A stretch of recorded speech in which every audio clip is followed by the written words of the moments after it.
दोस्तों, जब आप अपनी एनपीएस की स्कीम को चेंज करने के लिए जाते हैं तो वहां पर आपको एक ऑटो का ऑप्शन मिलता है, एक एक्टिव का ऑप्शन मिलता है और एक डिफ़ॉल्ट का ऑप्शन मिलता है।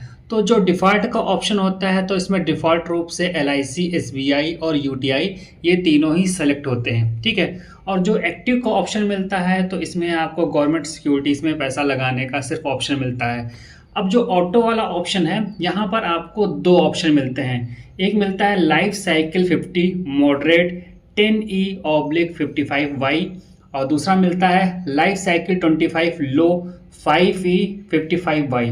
तो इन दोनों ऑप्शंस को लेकर के लोग काफी कंफ्यूज होते हैं। तो आज की वीडियो में हम इन दोनों स्कीमों के बीच का कंफ्यूजन दूर करने का प्रयास करेंगे और अगर आप कमेंट करेंगे तो किस तरीके से आप अपनी एनपीएस की स्कीम को चेंज कर सकते हैं, इस पर भी हम अलग से वीडियो बना लेंगे। तो वीडियो में आगे बढ़ने से पहले चैनल पर अगर आप पहली बार आए हैं तो चैनल को सब्सक्राइब कर लीजिएगा। वीडियो पसंद आए तो इसको लाइक करिएगा, अपने दोस्तों के साथ भी ज्यादा से ज्यादा शेयर करिएगा। तो चलिए वीडियो में आगे बढ़ते हैं। तो जैसा कि मैंने आपको बताया था कि जब आप ऑटो वाले ऑप्शन को देखेंगे तो वहां पर आपको दो ऑप्शन मिलेंगे, एक लाइफ साइकिल 50 और एक लाइफ साइकिल 25।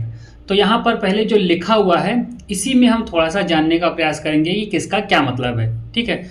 तो इधर से देखिए ये लो लिखा है, यानी कि इसमें रिस्क जो है वो लो है, कम है।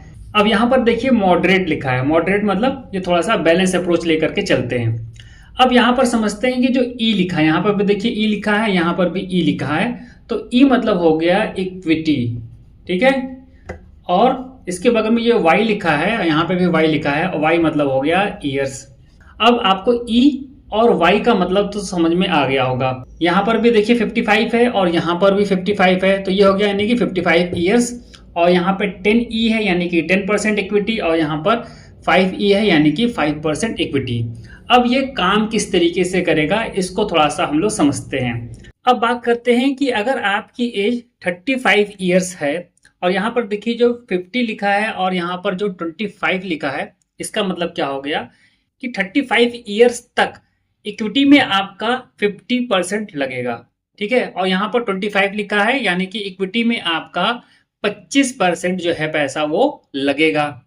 यहाँ पर कॉर्पोरेट बॉन्ड में लगेगा 30% और यहाँ पर लगेगा 20%। ये देखिए टोटल 100% हो गया। यहाँ पर कॉर्पोरेट बॉन्ड में लगेगा 45% और गवर्नमेंट बॉन्ड में लगेगा 30%, ठीक है।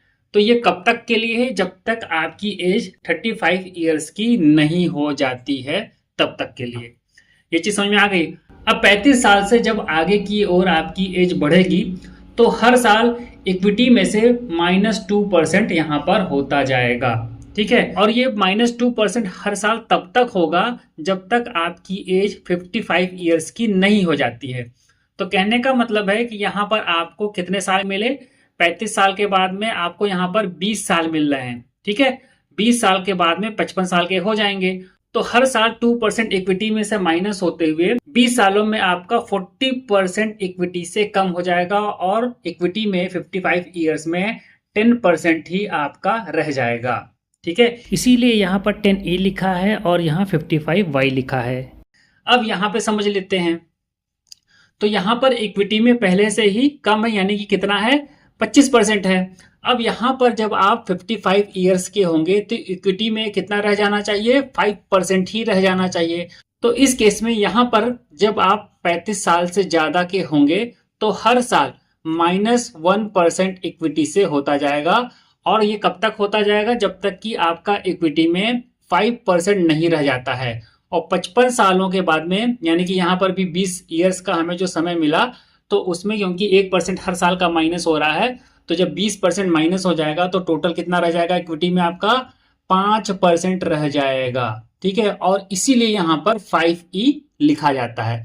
तो अब आपको ये वाली चीज और ये वाली चीज अच्छे से समझ में आ गई होगी कि यहाँ पर क्यों 10E लिखा है और यहाँ पर क्यों 5E लिखा है और इसके बगल में 55 ईयर्स यहाँ क्यों लिखा है और यहाँ पर 55 ईयर्स क्यों लिखा है, ठीक है। अब जब आप 55 साल के हो जाएंगे तो यहाँ पर इक्विटी में आपका 5% रह जाएगा। अब आपका जो कॉर्पोरेट बॉन्ड है इसके अंदर हो जाएगा 25% और जो आपका गवर्नमेंट बॉन्ड है इसके अंदर आपका हो जाएगा 70%। और लाइफ साइकिल 50 की बात करें तो जब आप 55 प्लस ईयर के हो जाएंगे तो 10% आपका इक्विटी में रह जाएगा, 10% आपका हो जाएगा कॉर्पोरेट बॉन्ड्स में और 80% हो जाएगा आपका गवर्नमेंट बॉन्ड्स में। तो कुछ इस तरीके का डिस्ट्रीब्यूशन आपको देखने को मिलेगा और समय समय पर नियम चेंज होते रहते हैं, तो हो सकता है कि आने वाले समय में कुछ और भी यहाँ पर आपको देखने को मिले।